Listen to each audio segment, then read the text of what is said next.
Hello, good morning. Okay, तो last हमने Ohm's law देखा था।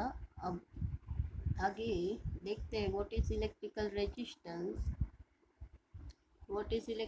resistance are and on which factor resistance depend.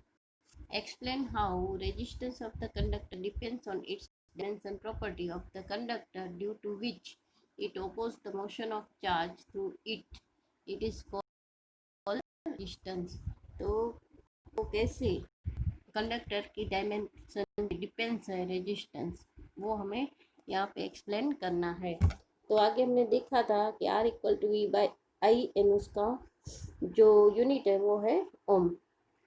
अब एक कंडक्टर हम कंसीडर करते हैं जिसका एरिया है ए और लेंथ है एल, और दोनों के बीच जो दो एंड्स है उसमें से जो पोटेंशियल डिफरेंस है वो है वी, और उसमें से जो करंट पास होता है वो है आई।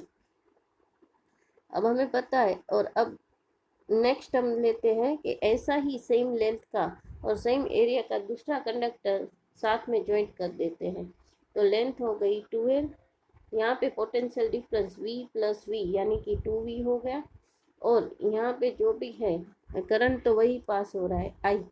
तो आर सी उसका जो रेजिस्टेंस है दोनों का कंबाइंड रेजिस्टेंस वो क्या होगा, 2v बाय आई, यानी v by I equal to R, therefore RC equal to combined resistance equal to 2R, यानी कि अगर लेंथ डबल हो जाती है तो रेजिस्टेंस भी डबल हो जाता है।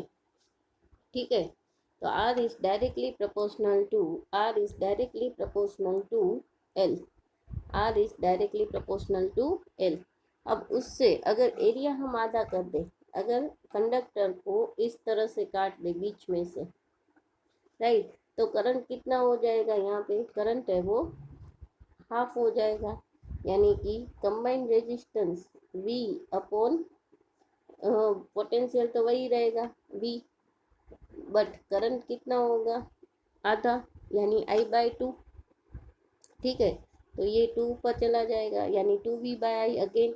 देयरफॉर RC इक्वल टू हमें क्या मिलेगा, RC equal to 2V by I, यानी V by I equal to R, यानी कि 2R, right. V by I equal to R यानी कि 2R।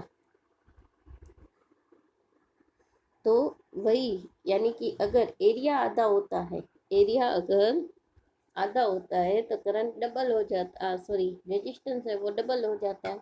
इसका मीनिंग क्या हुआ कि current is R is directly proportional to L और R is directly proportional to 1 by A, यानी कि inversely proportional to area। That means R proportional to L by A, R proportional to L by A।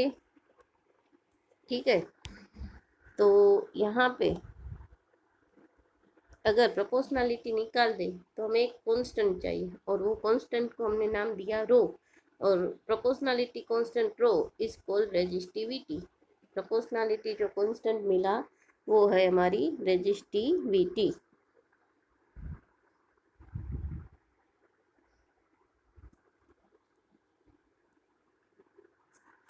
अब आगे बात करते हैं what is resistivity and right its unit and what factor it's depends.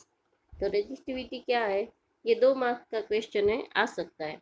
R equal to rho by L A and rho equal to R A by L, but यहाँ पे ये चीज़ याद रखनी है कि rho is not depends on the dimension of the conductor, but it depends on the conductor, material of conductor, temperature and pressure, right. और unit है उसका ओम मीटर। कैसे, अब देखो आर का यूनिट ओम है, एरिया का यूनिट मीटर स्क्वायर, और एल का यूनिट मीटर, यानी मीटर स्क्वायर में से मीटर गया यानी कि यूनिट मिला हमें ओम मीटर।